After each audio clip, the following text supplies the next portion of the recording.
안녕하세요. 창조성 안내자 라라입니다. 오늘은 창조성 이야기 세 번째 시간, 노력하지 말라고? 에 대한 이야기를 해보겠습니다. 창조성을 회복하는데 가장 기본적으로 베이스로 깔고 갈 것이 바로 이 노력하지 않는 것인데요. 첫 번째 시간에 나의 고유성에 대해서 신뢰하고 선택당하지 않고 선택하는 삶, 그리고 실패에 대해서 두려워하지 않는 삶이 창조성 회복의 여적이라는 말씀을 드렸어요. 근데 이 방송을 들으시고 그래? 그럼 나는 이제부터 내 고유성을 믿어야지. 그리고 나는 선택당하지 않고 내가 나 선택할 거야. 그리고 실패에 대해서 두려워하지 말라고? 안 두려워할 거야. 해낼 수 있어. 있다. 이러신 분들 혹시 계신가요? 딱 안 됩니다. 창조성 워크숍을 진행하다 보면요, 참가하는 분들이 다른 워크숍에 비해서 굉장히 신선하고 자유롭게 느끼시면서도 가장 어려워하는 부분이 바로 이 노력하지 않기예요. 애쓰지 않는 것, 노력하지 않는 것을 연습하는 게 생각보다 굉장히 어렵습니다. 왜냐하면 우리는요, 정말로 애쓰고 노력하고 의지력으로 밀어붙이면서 살아왔거든요. 창조성 회복의 과정은요, 대부분의 자기계발서가 말하고 있는 것에 반대입니다.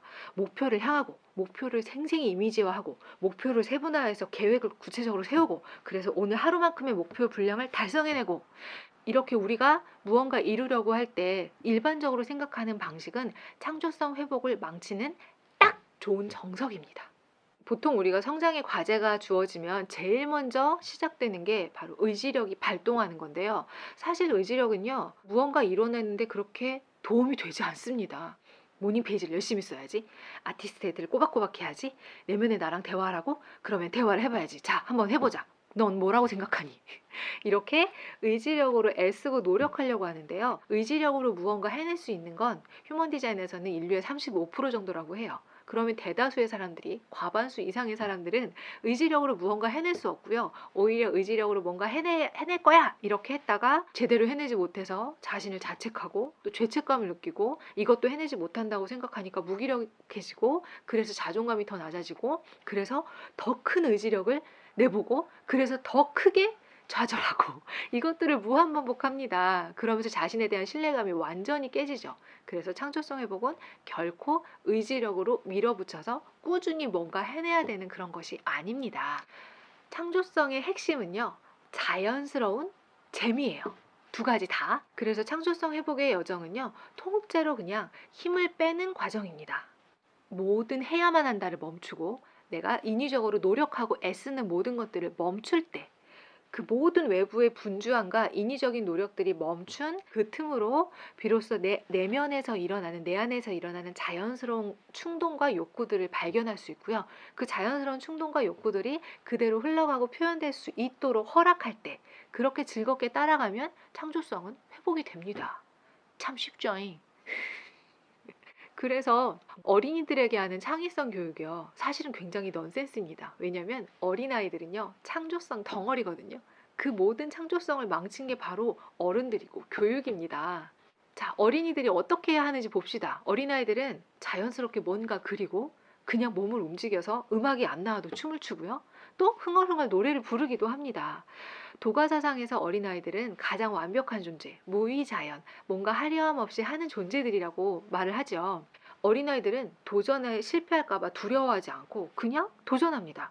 그리고 수천 번 넘어지면서도 다시 일어나서 걷는 법을 배우고, 또 자전거 타는 법을 배우고, 수영하는 것을 배웁니다. 그리고 어린아이들은 놀이터에 모여서 새로운 놀이를 만들어내고, 또 어떻게 하면 더 재밌게 놀지 계속 연구하고 새로운 규칙들을 만들어내기도 합니다.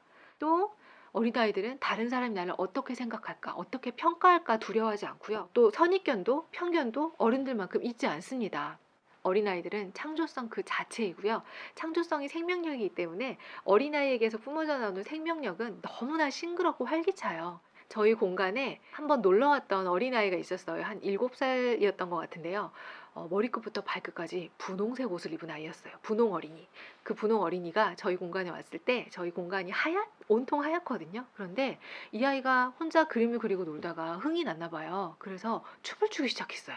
하얀 공간에 분홍 어린이가 막 돌아다니면서 춤을 추기 시작했는데, 춤을 추다가 또 너무 흥이 나는지 노래를 부르기 시작했어요. 그래서 알 수 없는 멜로디에 알 수 없는 노래 구절에 노래를 부르면서 춤을 추면서 공간을 마구 뛰어다니는데요. 정말 제가 넋을 놓고 바라봤습니다.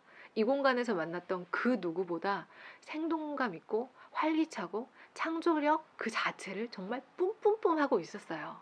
바로 우리 어른들이 잃어버린 능력이죠. 우리도 어렸을 때 다 갖고 있었던 자연스러운 능력. 그래서 창조성 회복의 여정은요, 지금 얘기했던 대로 어린아이처럼 내면에서 올라오는 그 순수한 욕구에 그대로 반응하는 것, 그냥 무심히 생각 없이 이것저것 막 해보는 것. 미래나 과거로 가는 게 아니라 지금 여기에서 일어나는 일을 완전히 몰입해서 즐기는 것. 그것이 창조성 회복의 여정입니다. 그런데 말입니다. 우리가 다 어린아이였잖아요. 그런 본성이 다 있었는데요. 노력하지 않는 것, 애쓰지 않는 게 사실은 세상에서 제일 어렵습니다. 너무 자연스럽게 그렇게 했던 존재인데도 불구하고요. 차라리 노력을 하라고 해. 차라리 열심히 하고 그걸 체크해 줬으면 좋겠어.